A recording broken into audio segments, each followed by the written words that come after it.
So again, thank you for coming and doing a panel for the iGGi Conference 21. I'll just introduce you all, and then we can move on to some like semi-structured questions, and then open the floor to questions from the audience later, if that's okay.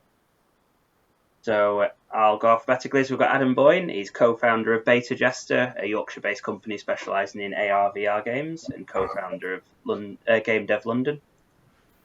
We've got Amandine Flachs, so CEO and co-founder of WildMeta, a company developing smarter AI for video games, with 10 years of experience in supporting early-stage tech founders.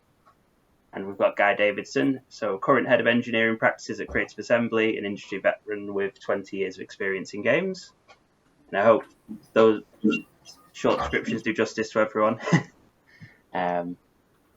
But shall we start with maybe explaining how you each got started out starting a business or starting out a business?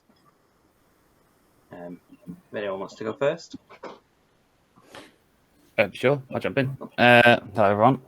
Yeah, so in terms of when we started, so I went to the University of Hull around time ago. Sorry, I think I'm echoing in someone's speakers. Yeah. Oh, yeah, that's done it. Thank you, whoever that was. Yeah, so I started at the University of Hull about 10 years ago now. And I originally had just gone to do computer science because I was interested in computers and hadn't even thought about doing games. And it was only when I was presented with the opportunity, it was either make a really boring business app or make a game for a piece of coursework. I was like, well, they'll make a game. Thank you very much. And through the course of that course, I met up with two people, a guy called Ryan and a guy called Josh, who we all got on with and I was friends with. And we took part in game jams together at the university, so we'd make games as a group. So by the time we completed our course, obviously we knew we worked well together. We knew we could make video games together, and we were surrounded by our university had a business, an enterprise center, so it had a business sort of mentality of supporting students who graduated and wanted to start businesses. We had a mentor at the time who had said they were going to sort of support us, and we were really in that kind of position of going, well, and for us, the other ones at the university had offered us an office space for free, so our overheads were going to be incredibly low, and so we just kind of as we came to the end of our final year, we sort of took the risk basically and went, well, this is something we'd like to do eventually anyway, so why not try it now? And we just sort of started as we finished university, we went straight into starting a business, and then essentially learned all the bits about business that you definitely should learn before starting a business while on the job. But yeah, and that was now 6.5 years ago. So we figured it out. We kind of pulled it out the ether and figured out sort of how we were doing it. But yeah, that's kind of how we started. Oh, very cool. Does anyone else want to jump in with how they got started, and then we can maybe compare and discuss? Sure, happy to go. Oh, Guy, you started already. Sorry for that. That's all right. Don't worry. I'm happy to defer to you, Amandine. Okay, sure. So, as you mentioned before in the short introduction, I've been working with startup founders for more than 10 years. So, when I started, I actually didn't want to be a founder initially because I've been working with so many founders for so long. I've seen too many founders who were just trying to be a founder just to join the founders club. And so I didn't want it to be my case at all. So I knew that if I was to start a company at some point, it would be because I have found the right person. And I knew I actually found him already, but it was never the right time for both of us at the same time to jump into something new like that. And so we had the idea, we used to bounce back ideas a lot. And so we had the idea for WildMeta a while ago, but we didn't first took it further. But the thing is, it got stuck into our head, and so we was thinking about it all the time, joking about it nonstop. And I would say the declic for me was really when we went to San Francisco for OpenAI 5 finals, where we saw OpenAI AIs playing Dota 2 against professional players. And, we were in this room and the vibe was just amazing. We had lots of people from machine learning and lots of people from the game industry together. And it was really really exciting. And so after a while, when we came back to London, we thought we cannot not do it. I mean, we have the skills, and we were expecting the bigger names to take the lead on that and offer something, but we didn't see anything coming for studios to use this technology. And so we were like, okay, let's just do it. We have the skills. We really think that this is going to be the future and adopted massively. And so we can actually participate in the adoption of this technology. And that's actually how it started, just because it was in our head for a while. And at some point we just couldn't not do it, and it was also the right time for us, for the both of us, at the same time, for the first time, that we could actually have the headspace and have the opportunity to say, okay, let's do it right now and try this out. So initially we focused on B2C, and we actually changed our business model for B2B business model earlier this year. So in startup words, it's called pivoting. But yeah, since then we have always been bootstrapping. So especially it's hard when you're in a startup. But anyway, that's how it all started. That's very cool. Right, that leaves with me. So I first got started in the games industry. Well, it wasn't actually an industry. I wrote my first game in 1980 on an Acorn Atom. And by then, games had been written in software commercially for about 5 years. I've actually got a lengthy presentation about the history of video games lurking around on the internet if you're truly that interested in the whole thing. And I did a maths degree, and then because there was no industry, I found myself, roaming around. There was no World Wide Web. There was nothing when I graduated, and I ended up writing presentations, multimedia presentations for people like Intel and Hewlett-Packard and all these kinds of people. And then in 1997, my agent got me a job with Douglas Adams. He started a company called the Digital. No, he didn't give me a job. He got me an interview with Douglas Adams. He started a company called the Digital Village, and I'd always wanted to be in games. I always wanted to write them professionally, and I went for this interview, and it didn't go very well. Let's just say that. But suddenly I thought, no, I really, really do want to be in games. Unfortunately, I was just awfully starstruck by Douglas Adams being in the same room as me, and me trying to have a conversation with him, and I made a complete buffoon of myself. And so I joined Codemasters, and then I joined in 1997, and then I joined Creative Assembly in 1999. I've been there ever since, 22 years. I have started my own businesses before, and the points about what you need to do to run a business are very, very well made indeed. You need to know about employees and employers' national insurance. You need to know about VAT. You need to know about VAT registration. You need to know about how to fill in your taxes. There's an awful lot of business that goes behind running a business. A lot of administration, and hire someone as soon as you can. Hire someone to just do all that nonsense for you, because it will drain the very life out of you, and it will make you wonder why you're running a business. One of the most important things about running a business is finding the people to run the business with you. Don't do it alone, because the thing that you love will end up being just a tiny portion of the amount of your time, of the life that you devote into it. I think that's all I've got to say. Cool. Sorry, I keep forgetting where my mute is. No, those are 3 interesting and very diverse answers, really. It's nice to see that there's like a variety of paths into, that you can go from education or other places into like having your own business.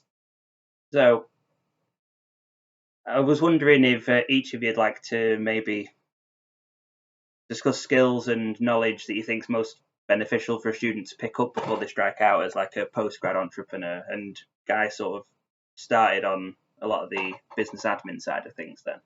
I wondered if there were any important lessons that each of you have learned in the journey to becoming, like a business running person. Happy to start on this one if you want. Mm-hmm.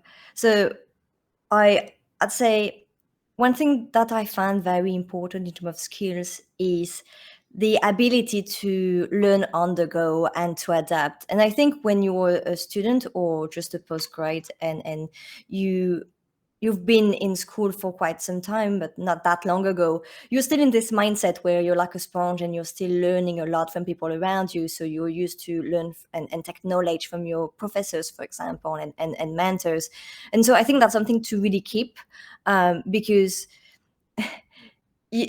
it's very difficult when you're a founder. You tend to have lots of people giving you feedbacks, but you can't just apply all of them. You are going to end up really quickly with very contradictory feedbacks and advice. And so you have to kind of be open enough to listen to everyone, but in the same time, not just apply it directly, and always try to take a step back and think, does this really work for my project or not? And it's okay not to follow someone's advice because you don't think that it fits. But in the same time, you need to be flexible and open enough to listen to it and to listen to the market, because maybe your market is telling you to go to this direction rather than the first initial direction you wanted to go for. So being flexible is always key. And also, when you start your own business, even if you're extra prepared, even if you have read the entire internet, if you spoke to founders or whatever, I mean, I've worked with founders all my life. And when I got started, like for everyone else, it was like, oh shit, I don't know anything, and that's okay, because you end up just taking decisions and you have to supervise so many things. You can't know everything. And so really quickly you realize that you don't know much, and that's okay. You know your area of expertise. That's good. But then running a business requires different skills. And even within your area of expertise, unless the technical side, but I mean the non-technical aspect, you never know everything, because not all the rules apply to your business. So you always have to take in consideration your industries and how it's evolving all the time. So many people, for example, praise mentors and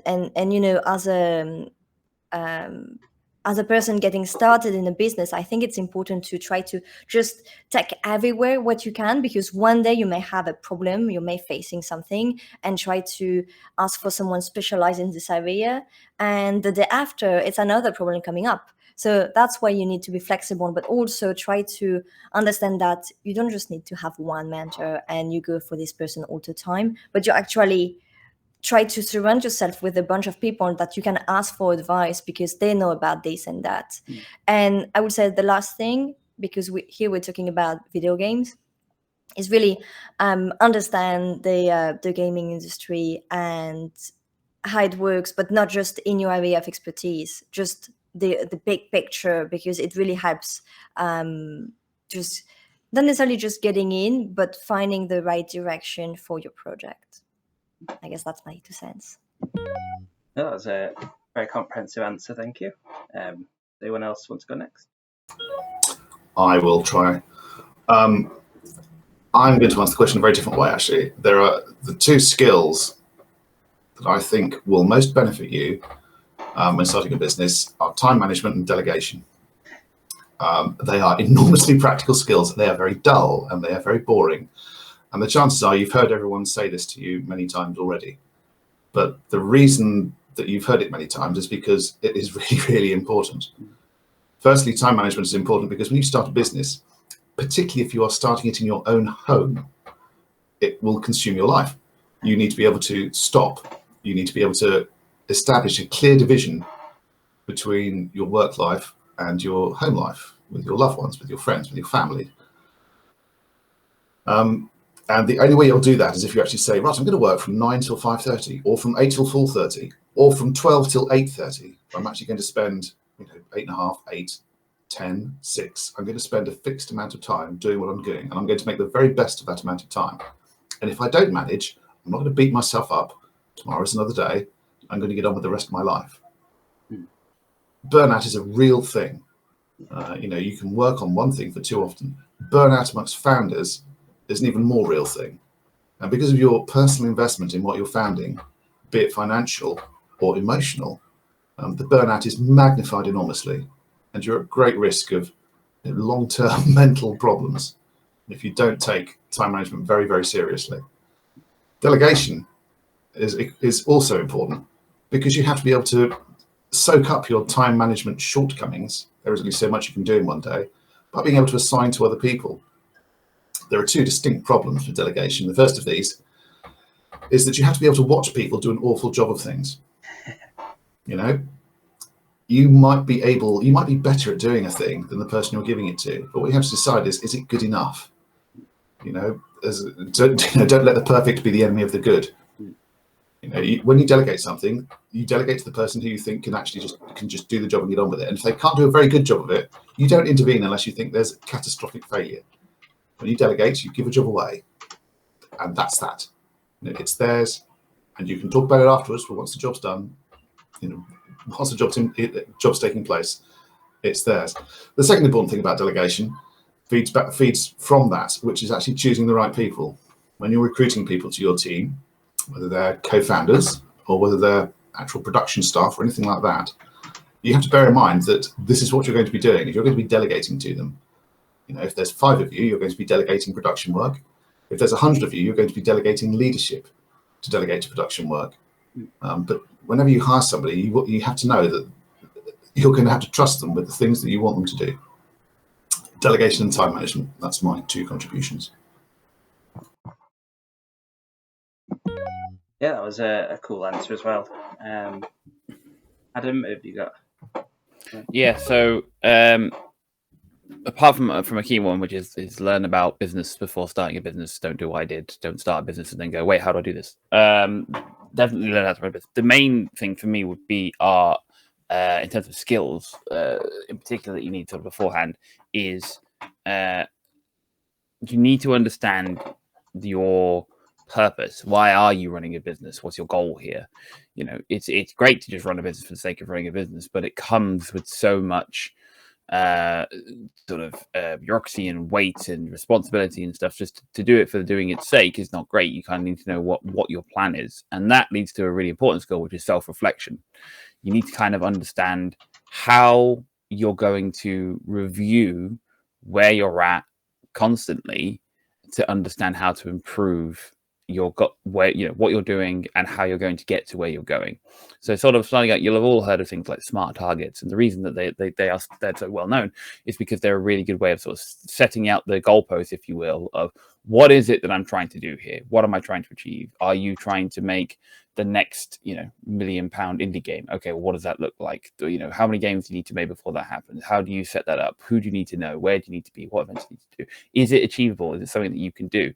Are you trying to create a stable business? Something that's going to, are you going to look at work for hire? Are you going to look at contracts? What groups and networks do you need to be in? That idea of being able to sort of reflect on yourself and going, okay, where is it I'm going? How am I planning to get there? How is this actually going to function? And then constantly sort of iterating and improving on that setup is vitally important, because often what does damage to businesses is that they've got themselves to a position that's either too late or very difficult to get out of. And so if you can develop the skill of sort of looking back over what you're doing constantly and reflecting and thinking about, am I doing what I need to be doing? It's very similar to sort of making a game, right? If in the early stages of making a game, if you can constantly look back and go, is this going to work? Is this is the game still fun? Is this doing what I want the game to do? Or am I pivoting somewhere else that I don't want to go, or that I do want to go, but I haven't realized that yet? That's a really important skill to have. So definitely for me, sort of thinking about self-reflection alongside kind of business skills and structuring things in a way that means that you can record that you're going in the right direction is really important. That's good advice there as well. It's they're all very comprehensive answers all around, really, and all touching on different sort of areas from general business to like games related, and that sort of touches on to the next question then, which would be, as games is a constantly evolving, innovative sort of area of not just research but also practice, I wondered if the three of you had thoughts on how to stay relevant in a business that is adjacent to the games industry, which can evolve and change at the blink of an eye.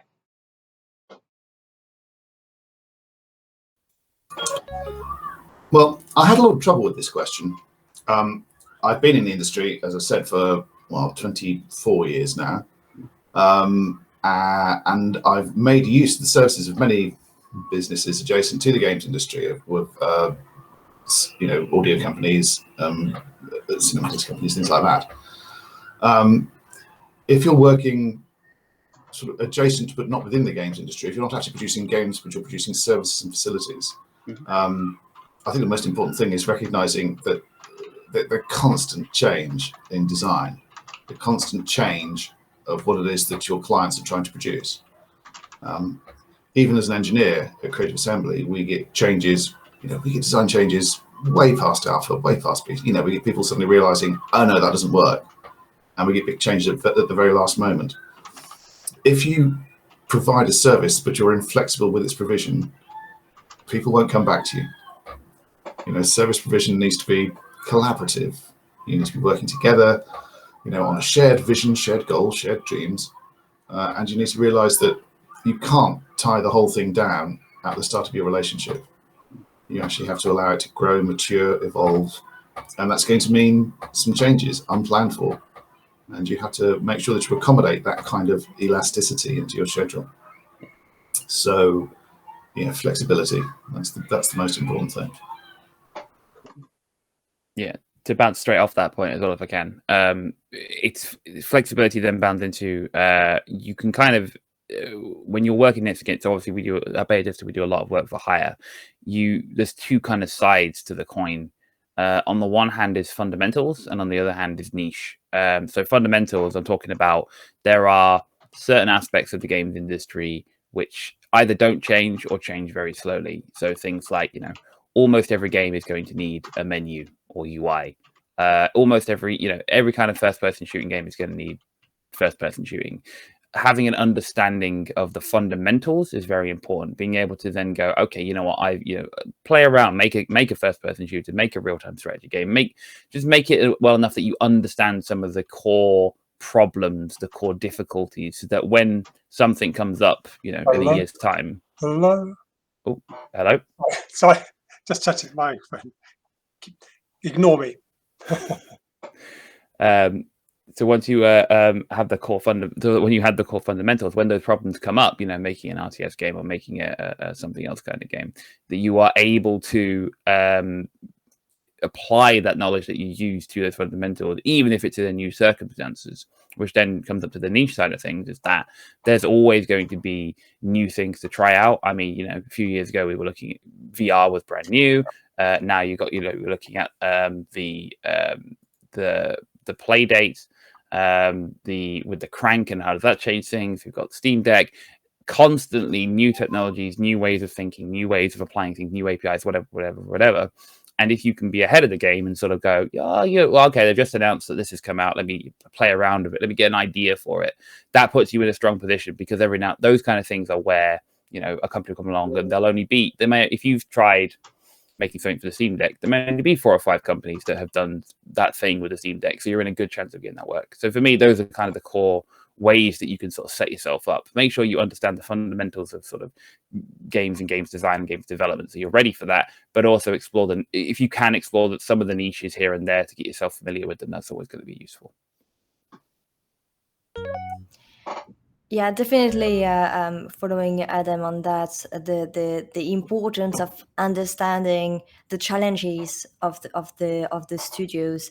And I would say it's especially true if you are doing something adjacent to the games, not necessarily building a game yourself, but building some technology. And we are exactly in this position.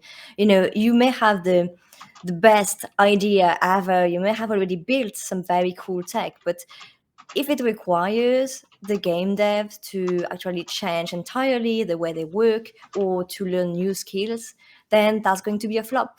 And so that's why it's so important to take the time to really speak to the studios. And as you say, it's always evolving, right? Studios are evolving, the way they work may be evolving too internally. So it's important to be constantly in this conversation, in this two-way conversation, where you're not just talking about what you do and why it's cool, but also understand how it fits. Because I see it with WildMeta right now. The first thing that most people think is that we're building a tool for developer. And no, we actually today with machine learning you can't really do that yet. So we're offering a service.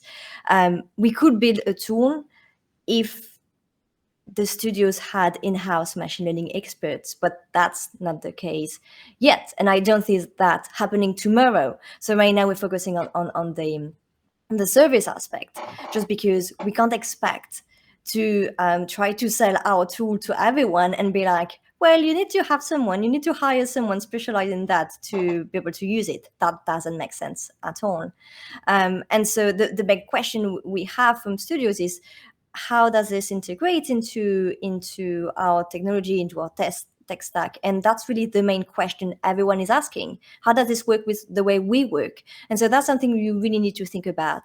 One thing that we have done actually just this week, we have released some announcements on our new library, and this way it's more approachable for developers. That doesn't mean that they're going to use it, because in the end you still need to have specialized skills to design the AI and train it and everything, but they can understand how it fits into the tech stack. And I think that's key. So whatever you're building, technology or something else, for game studios, you really need to just get out of your bubble and your specialty and put yourself in the shoes of a game developer, what their skills are, what they understand, what the tech stack, and understand how you're going to help them and how this is going to fit into their existing way of working, because otherwise that's going to be very tough. I mean, maybe it's possible, but that's going to be very tough.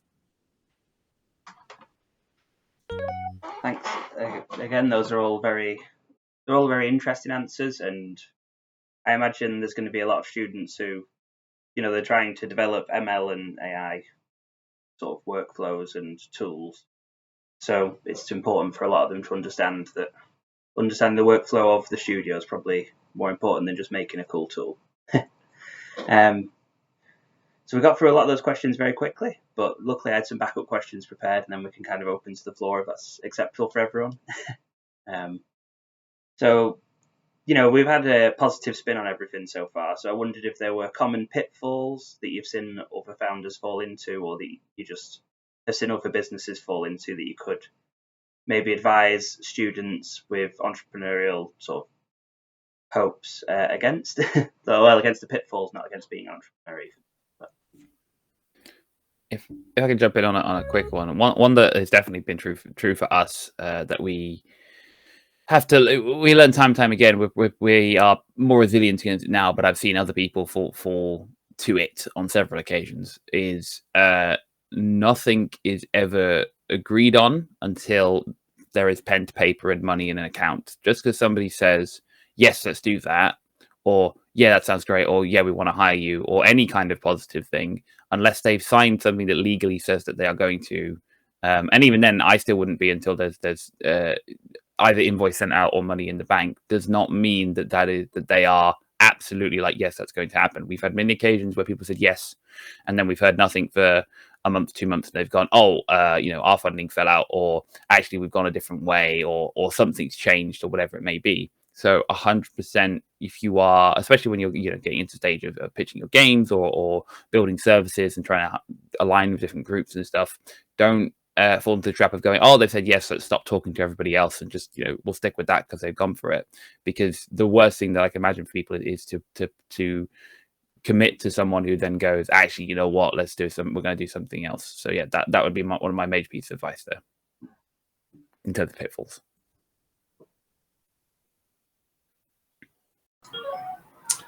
I think my main piece of advice would be to quit while you're ahead. I have seen several friends amass really quite a lot of money and capital through the success of their products, but then to keep at it, even when the market has declined, and for them to evaporate all their capital trying to keep a business going that really doesn't have a future. It can be very hard when you start a business, when you invest yourself into it, to actually realize, no, this is not your baby, this is not your child, this is not your, this is not your garden. This is a bunch of people working together to a common aim for a finite period of time. And that period of time might be dictated by the market, which is not something that you have much control over. So don't, if everything is fading away, make sure you know why it's fading away, and do not shy away from winding things up and from dividing the spoils amongst the shareholders and moving on to a new thing. Lots of people will simply, the most successful people are the ones who've run many businesses rather than who've run one business for years and years and years. That really is exceptional. Running a business forever is an extraordinarily rare thing. Quite often you'll do many things, and it's not just a case of they'll start things, they'll fail, they'll start another thing. Sometimes you'll start things, they'll succeed, you'll finish, and then you'll start another thing. A business closing down is not failure necessarily. It's only failure if it closes with less money. If it closes in debt, then it's a fail. But simply stopping a business is not a failure. Sometimes it's the best thing you can do. I will definitely stress the financial aspect and the fact that it's key to understand how you're going to make money, how long it may take, and think that it's actually going to take even longer.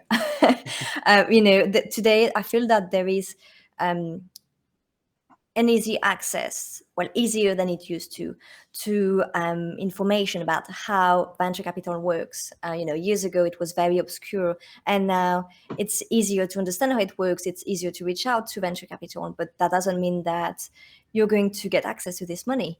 It's hard to find the right partners, and so we were actually trying to fundraise initially, and we decided to continue bootstrap, and we're still bootstrapping right now.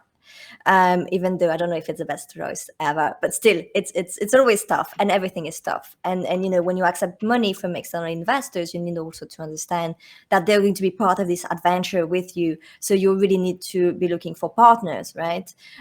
You also need to understand how the relationship will work with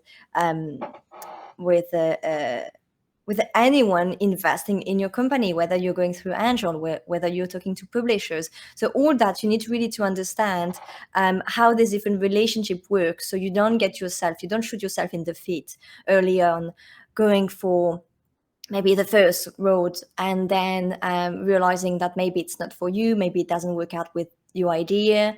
And also internally it may have some effect on the team. If you're building your company with several people, you need to be aligned on your objective, not just on what you want to build, but also about money, because money is always a hard topic. And so you need to be aligned on whether you want to take external investment or not, whether you want to work with specific partners, because that may shape what you're going to do. And another thing that I've actually learned very recently is that you are usually, when you're starting a business, you're usually prepared for this emotional adventure and your business to take lots of your headspace, even if you try to put some boundaries and try to put some limitations, saying I'm working from this to that time of the day. It's still always in your mind, and you usually expect this to be the main cause of stress. And I wasn't prepared for it, but this summer I had some personal trouble. Nothing really serious, just trouble with my flat. And so I'm still between two flats right now, moving. So I'm going to actually potentially move my desk this afternoon. So I'm like all boxes and everything around me. And I didn't expect it to be causing so much stress, because I was expecting my startup to be causing the stress. And actually it didn't. And the fact that I had some personal issue, things to think about, it actually prevented me to be 100% into my business for the summer. And I felt so bad about it. My co-founder was like, keep a day for you, relax for a few days, or focus on fixing, this kind of trouble first. But in the back of your head, you're always like, crap, I'm not putting all the thoughts I can into my business, and what are going to be the consequences of that? In the end, I don't think that wasn't such a big deal, but at that time it felt like very much like a big deal. So think about your personal life and being also stable in some way, established, and not always thinking about how you're going to meet the end this month, because when you're a founder, it may take a lot of time. And as I said, with venture capital, for example, you may be thinking, oh, we'll start raising money at this point, but then it may take 6 months, a year to raise your first money. So think about what would be the plan B, the plan C. What if you can't get access to the money you plan to have access to? Same with grants.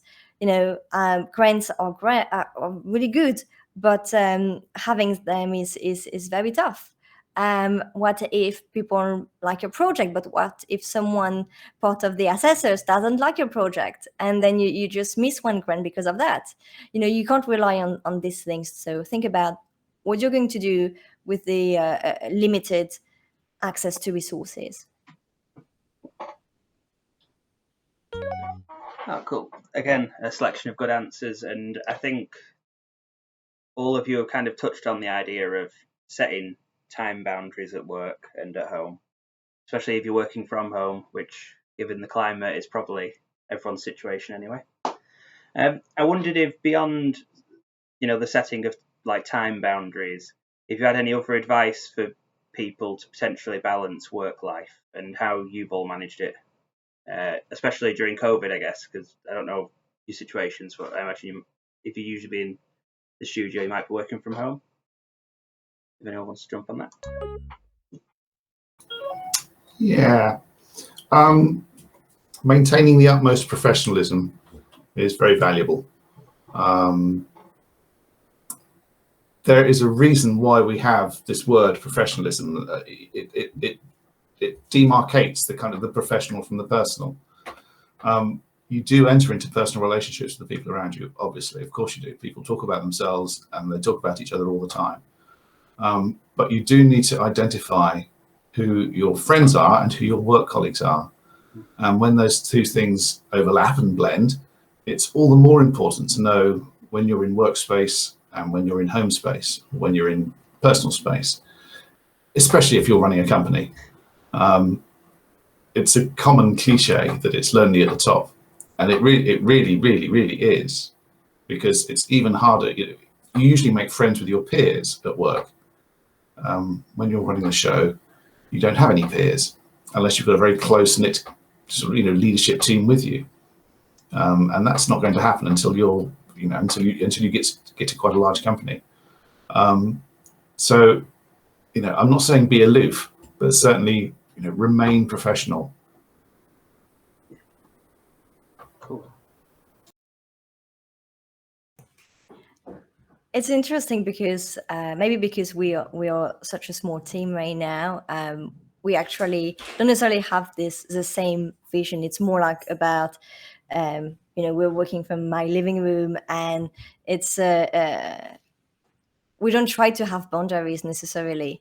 It's about having kind of business discussion during lunchtime or after lunch coffee, and that's when we have the best ideas and the best discussion ever, so we can focus on the work itself separately after that.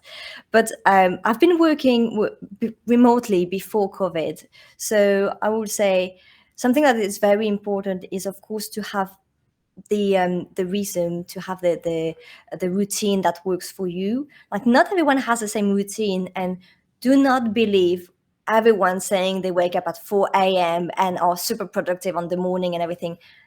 That's not going to work for you potentially. I mean, if you try and you like it, great. I can't imagine doing exercising at 4 a.m. in the morning or reading a book. I'm not a morning person. I hate speaking to anyone on the morning. I like to be on my own bubble. That's my thing. But find just the routine that works for you, and also the environment. Do you want to work standing, maybe seated, whatever? I mean, everyone has their own thing, and as soon as you find the right balance. Personally, I don't think I'm really great at being seated in an office all day long. Actually, it frustrates me. If I have a job where I have to be behind a desk, I hate that, because I don't feel the flexibility to arrange my agenda as I want. And so when you're building your own business or any other project, or even just when you're working remotely, you have the flexibility to think about what best works for you. And so it's important to keep some time for yourself, just to do the things you want to do, but also, being able to go for a run in the middle of the day, if that's how you clear your head and get more productive or creative after that. So I think it's all about experimenting, trying to find the best way to work. I know that I knew some entrepreneurs who before COVID told me that they didn't like remote working. And so I remember even having a discussion with someone who was a bit annoyed because, not annoyed, but like thinking because he wanted to hire someone who was actually looking to work remotely. And so before COVID, for some companies, it was a bit tricky. And I think now everyone is just set up, so it may be slightly easier. But that's something to kind of think about how the team is going to work together and how you prioritize your time. We haven't really spoken much about prioritization, and I think at an early stage, you just check what comes, and you get an email, so that's going to be the focus. Suddenly you see a competition, and that's going to be the new focus. But then really quickly you end up in a situation where you have to think about, is it what I need to spend my time on? Or should I start another project or something else to work on for my company? And that's going to have more impact. And so, sometimes just talking about your time, it's not just about your personal time versus your work time, but also thinking, how do I optimize my work time to actually do things that are meaningful? Because when you're very small and just getting started, it's usually just you and your co-founders, and so it's very limited resources. So you can't do everything at once. So you have to think, what is a priority? What is going to maybe unlock something? If you're building a game, that maybe, how do I get to a demo? What is really going to be important to show first? If you're building some tech, what is going to really be the key features to show also? Or do I need to first start focusing on building the relationship before showing anything? Like, you have to really think how you're going to prioritize your time.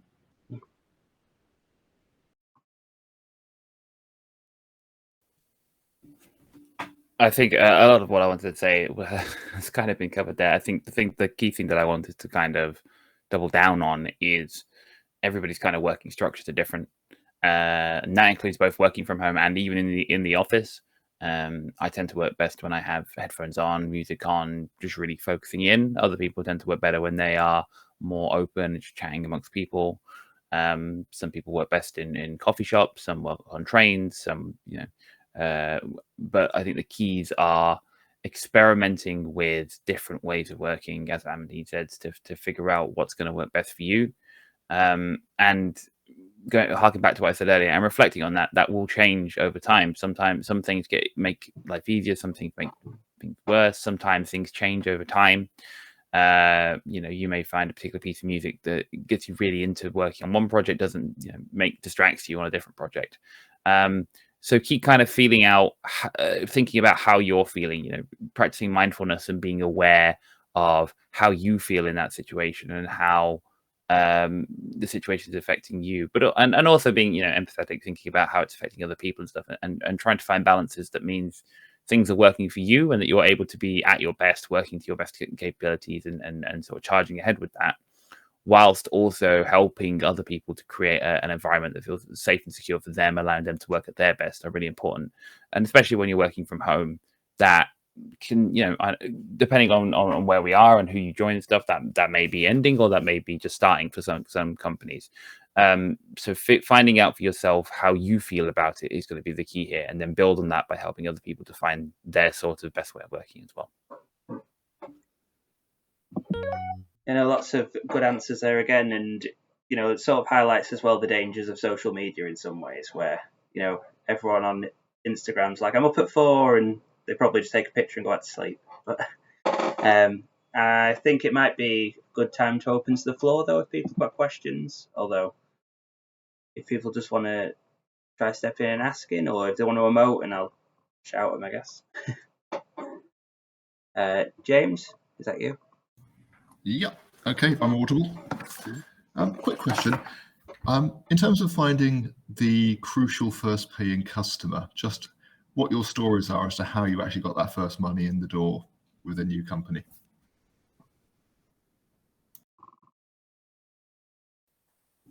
So I'll have to jump on that. So our first, Technically, we have two first clients because one technically starts after we finish university, but before we started the company. So that first client was with the university that we were being in the enterprise center with. So that was a case of somebody who had our interest, who knew of our capabilities and wanted to support us.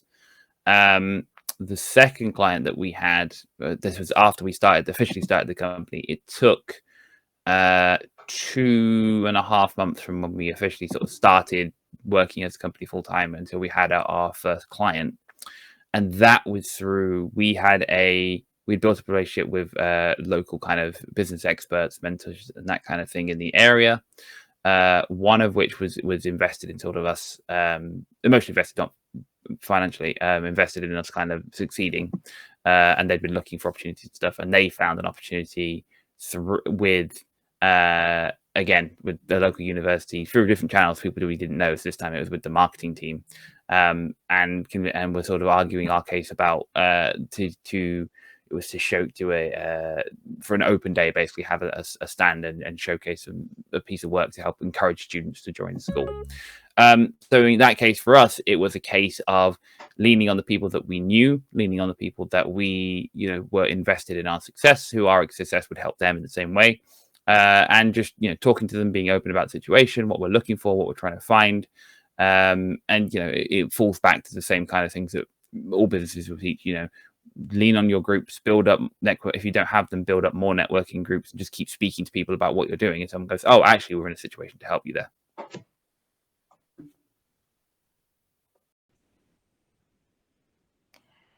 In our hand, we haven't yet found our first paying client.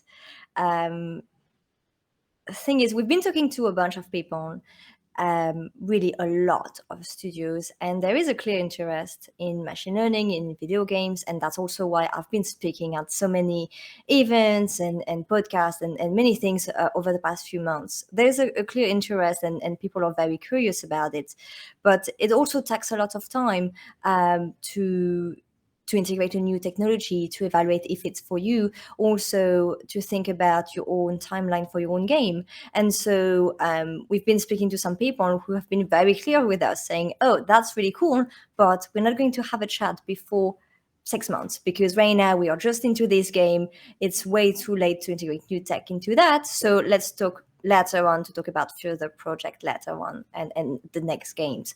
So that's we're talking about kind of long sales cycle here when you're talking about the tech, not just the games themselves. And so I would definitely agree with Adam. The key is really to be around, and so people think about you, and to gain visibility and get to know the people. And I know that during COVID, it's slightly more difficult to build meaningful relationship. When you have so many in real life events and meetup, you bump into the people all the time. So you get to keep people updated on your progress because you see them at the pub, at this event, everywhere. But with COVID, you actually have to be more proactive and keep people updated of your progress. So even if you're not super good at marketing or communication, you kind of have to do the extra step to make sure that you communicate about your progress, because otherwise people wouldn't know about it, because you don't get the opportunity to meet them and update them on your progress. So that's something that we're trying to do at the moment.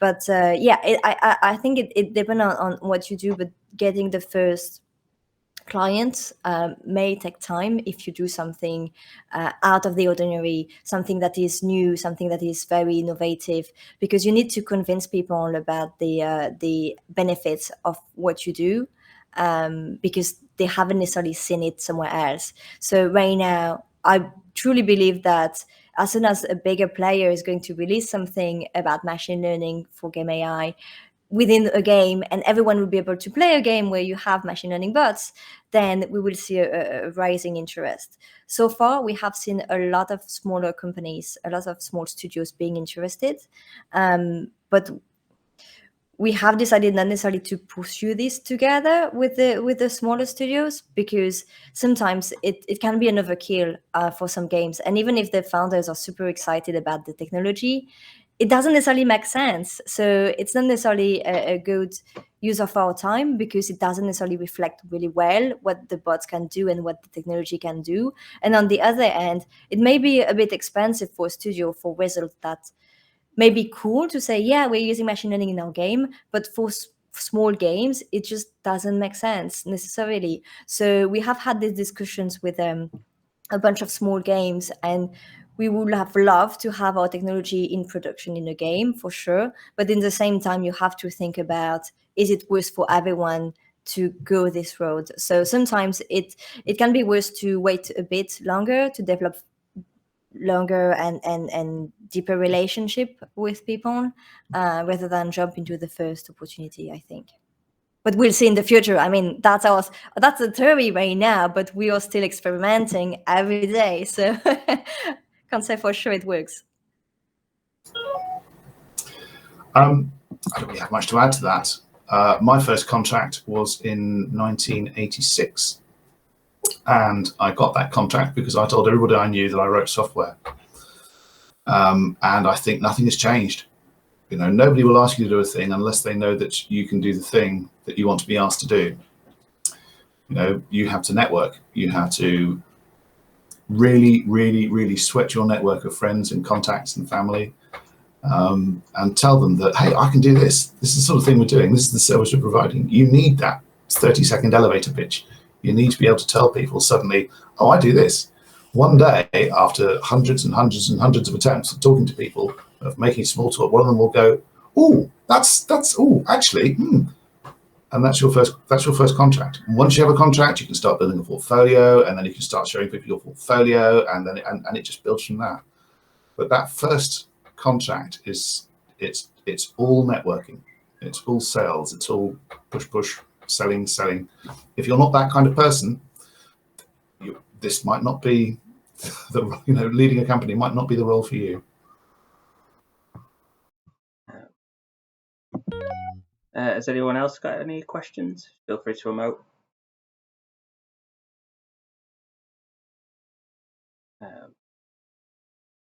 Or shout out.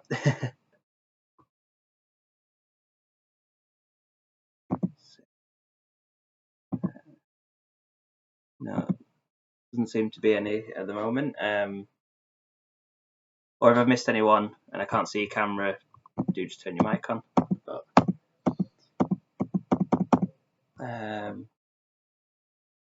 we got through this a lot quicker than anticipated, to be honest, because we did have a fourth panelist until this morning. But I guess maybe we can close with, if you got any like last pieces of advice or guidance for, students with entrepreneurial aspirations, then beyond what we've discussed already, I guess. Yeah, don't give up, but know when to quit. It's a terrible tension to maintain. Maintaining that determination to continue in the face of all the evidence, and yet also being able to identify in the face of all the evidence that it's time to quit is a horrible thing. But your mental health is the most important thing. It really is. And if you find yourself, if you've just had too much, maybe it's time to do something else. That's certainly what happened to me.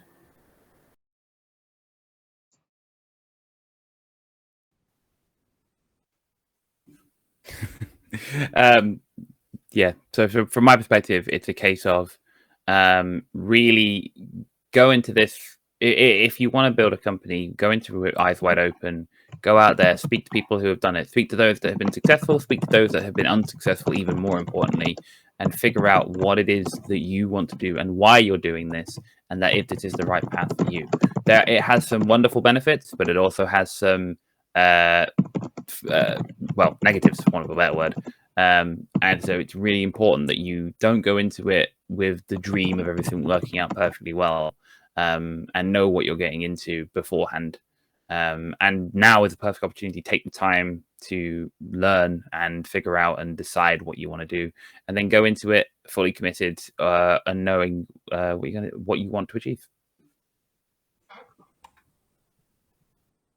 Adam, you took mine. I was planning to say that. Okay, so I can add to it. Asking people questions and talking to other entrepreneurs is important. And I would say, don't just attend events where you have an entrepreneur sharing their stories. Problem with these kind of events is that most of the time, the people interviewed have been successful for quite some time. They're not early stage entrepreneurs. They are not going to talk about the difficult aspect, the struggle they're facing or anything like that. They're talking about the shiny success they are having. And that's great. We need to hear this kind of stories, but that's not enough. And so I would definitely encourage anyone who has an interest in building a company to join some groups of entrepreneurs. You have lots of communities. If you look at co-working spaces, they usually have a Slack or a WhatsApp group or whatever kind of communities they have. And even if you're not a member there, you can always ask to join the group. Just be sure to reach out to people, even on social media. You see someone doing something interesting, just drop them a line, even publicly. I think lots of people appreciate that, especially when they are sharing a lot about their progress, because it helps lots of people. Why they're doing that? It's because it's going to help someone. And so if you ask a question publicly, it may actually start a discussion with other people having the same question that you have. And you're usually not the only one having these kind of questions. So be sure to join groups, discussions, whatever the form that best works for you. And also, while I'm at it, feel free to reach out to me anytime. I'm on social media. We are just sharing the last 2 cents, so that's a good way. That's the perfect moment to say that. But I'm active on Twitter, on LinkedIn, so reach out anytime, and or just keep in touch. Just a follow or a hi sometime. Talking about your ideas to lots of people, that's also a good way to get started and formulate and help you formulate for yourself what you want to do. So just chat with people, talk around. Cool. Thanks very much for everything there, everyone. It seems like we actually have a question that's popped up while you're all giving answers. I don't know if it's follows on from that. Daniel, is it you who has the question? Yeah, and I'm sorry for asking the question after the question part, but it just came to my mind.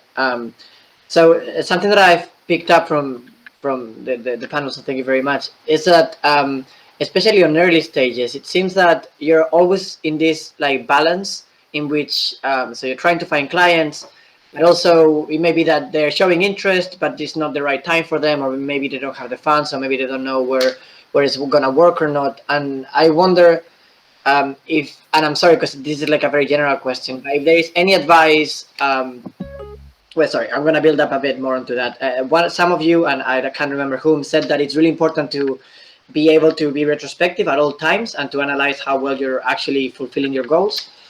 Whether you have any sort of advice for maybe realizing, okay, I think I have a good idea, but it's really not hitting the market so the market is not reacting in a positive way, or maybe I'm taking too long and I'm not finding clients. But maybe that's just because, especially in the field of AI, you need to hit like people that have enough money. So maybe you just need to like search a lot. So I understand that this is very market dependent, but if you have any advice for, like as a rule of thumb of, should I change my approach towards the way that I'm doing this versus no, I just need to continue until I actually hit like an eventual client? You never know. That's a problem, and that's a difficulty.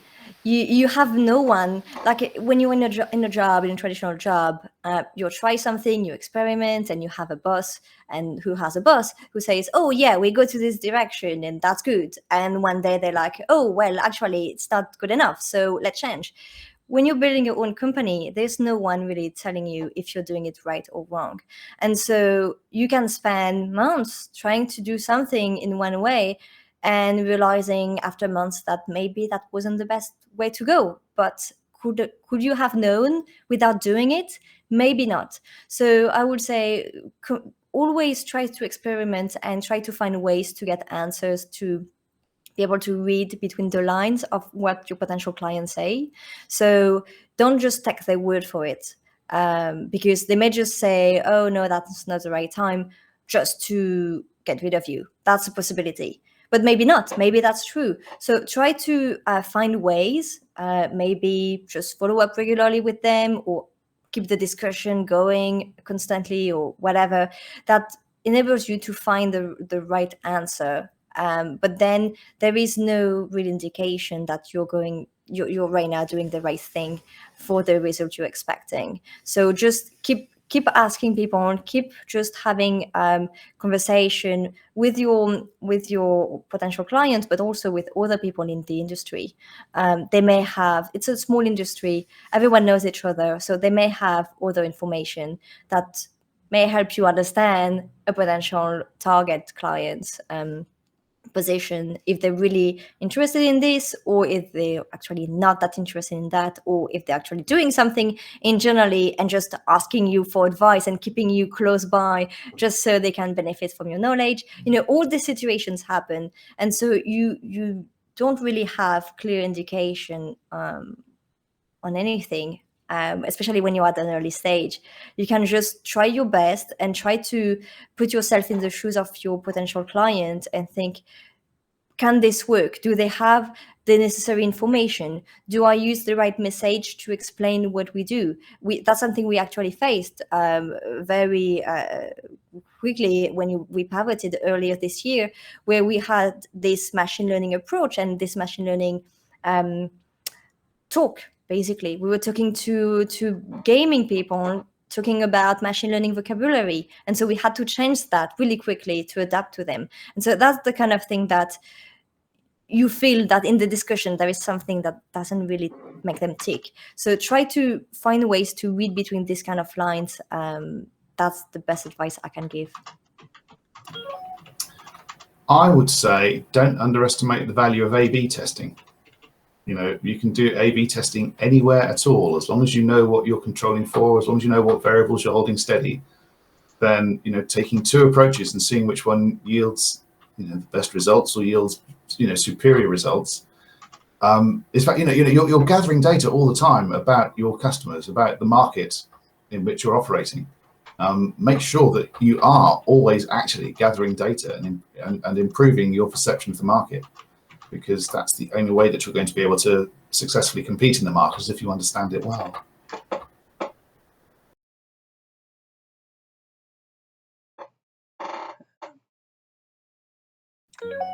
I'm going to jump in there and a supporting comment on A/B testing. Yes, I think that's a remarkably powerful method. It has made a substantial difference to our company income. And the thing is that quite often, now I have a phone call. 1 second. Right. I can't do all of these things at once. Phone call has to stop. Basically, you'll be surprised at times at the results. And you may make some change, which looks like it's entirely innocuous, and it turns out to be a substantial change. So yes, I would do A/B test, A/B test, A/B test. If you've got an Android game, then the console provides you with really good facilities for testing this kind of stuff. And in my case, it's been how you present the thing in the store, what words you use, what words you don't use. As a support tool for that, I'd also have a look at App Annie, which tells you what matches you get on different keywords. There are a lot of really good tools out there. So strong proponent of that. I think I have to pick up this call in a sec. If anyone's got any comments though.